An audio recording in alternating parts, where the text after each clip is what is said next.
because they initially said, yeah, we're going to shut down a number of the plants, Pickering being one of them. And this is over a period of time because they were too expensive. Now I think they're looking at it and saying, well, you know what, maybe the expense is worth it because we can't afford to lose capacity. If we're committed to EVs and to that, the idea that we want to increase the number of EVs on the road right now, there's got to be an increase in the capacity in the system. And our next guest has talked about that over the last little while. I don't know that the government's paying much attention to it. He is Dr. Chris Keefer, who is the president of Canadians for Nuclear Energy. Chris, a pleasure to have you back on the program. Thanks for joining us today. It's great to be back, Bill. Thanks for having me on. Have you had any indication at all that the feds are under, and the provinces especially, of course, are cognizant of the fact that we can't just go with the status quo here, that we're in a transition period right now.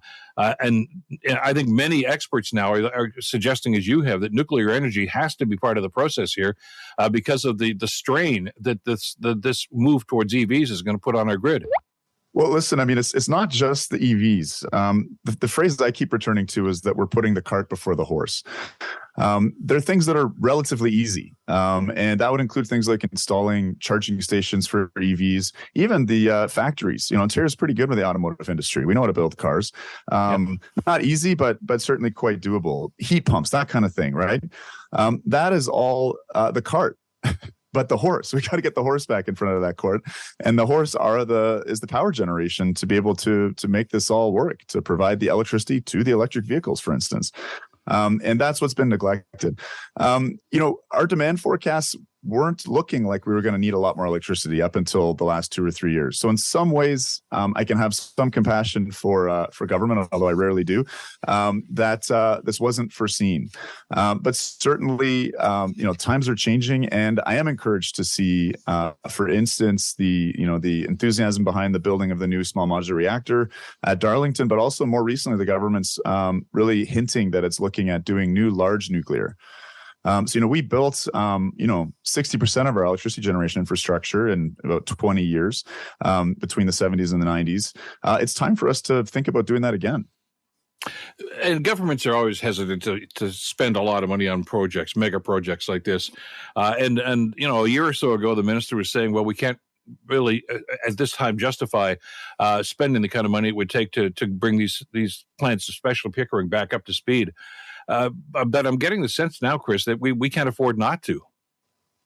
Well, that's the thing, but we're facing a real crunch. So I want you and your listeners to remember the date 2026. So why is that relevant? That's when Pickering Station is scheduled to come offline. And, it's going to come offline in one way or another, even if we do refurbish it. It takes a few years to get those reactors brought back online the way we're doing at Bruce and Darlington. 2026 is also the year in which a number of big manufacturing facilities are going to be coming online. These are things like, the Volkswagen deal, Stellantis. These are the big electric arc furnaces with Algoma and Dofasco. Some of these manufacturing centers will use the equivalent electricity of that small modular reactor at Darlington. And we're only building one of those right now is what we're looking at. And this is base load electricity demand. These factories are running 24/7 around the clock. So this is not a kind of facility that can run off of things like wind and solar, which frankly are unreliable and don't show up most of the year. I think this government is very keen on growing the economy, on attracting manufacturing back. It's got a real sort of building agenda, but it's coming to the realization that it's going to itself need to get building that electricity infrastructure in order to power its visions around economic growth. What is their vision for the future and for generation at this stage? I know what they don't like. There's a great big pushback about the windmills and wind turbines and as I say, some of the solar power projects that the McGuinty and Wynne governments had pretty much tied themselves to. But I'm not so sure that we understand what their plan B is. Well, you're right. I think they very much came to power in a pretty extraordinary way. The Liberals had a majority and were decimated, lost party status down, I think, below double digits in terms of their seat counts. Yeah. And that had a lot to do with the fallout from the Green Energy Act, which was an enormous increase in prices for the ratepayer.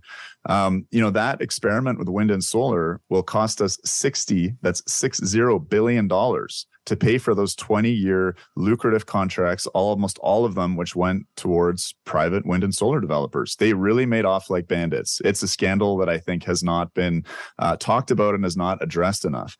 The Ontario taxpayer, rates have gone down slightly. That's partially because these subsidies, which we're still paying to these private wind and solar developers, amount to $3.1 billion every year. That's just been shifted over to the tax base. So, I'm sympathetic with the blowback that's occurred as a result of that. And again, the power that's been provided has not been high value because it's not there when we need it, frankly. We're a summer peaking grid. Our summer heat waves are not matched by a lot of wind. And so not a great investment. But yeah, what are remaining options? I mean, it's illegal to burn coal in Ontario, and I'm very happy of that. Nuclear provided 90% of the electricity to wipe coal out off the grid. It's really a choice between gas and nuclear now. And the longer we delay on building new nuclear, the more gas is going to fill in on the grid. Gas is a little quicker to build than nuclear. It's a little bit more nimble. And we're seeing that right now. The government's currently contracting for about 4 gigawatts of electricity, and a bunch of that's going to be gas. Just about out of time, but which, by the way, is kind of the theme of the next question. The last question I wanted to ask you here, Chris. You mentioned 2026. At what point does the government have to make a commitment? That's when Pickering goes offline, but as to whether they're going to shut it down or refurbish it, at what point do they have to commit one way or another to that? Well, there's a feasibility study that's ongoing right now. It will be done this year, I think, before November, October, if I'm not mistaken. And I think it's looking very, very, very likely that the refurbishment is going to happen, and for very pragmatic reasons, tied again to this agenda of economic growth. But luckily, that also lines up very nicely with climate concerns and air quality concerns, because that nuclear plant at Pickering keeps the equivalent of 8 million transatlantic flights of CO2 out of the air. And the electricity systems operator says if it goes offline permanently, it will be replaced by natural gas. So I think there's a very high likelihood of refurbishment, something we've been fighting for strongly, but it's not enough. We need to build new large nuclear as well. Exactly. Well, we'll stay in touch on this. Chris, thanks for this today. Really appreciate it. Thank you, Bill. Bye for now. Take care. Dr. Chris Keefer, president of Canadians for Nuclear Energy.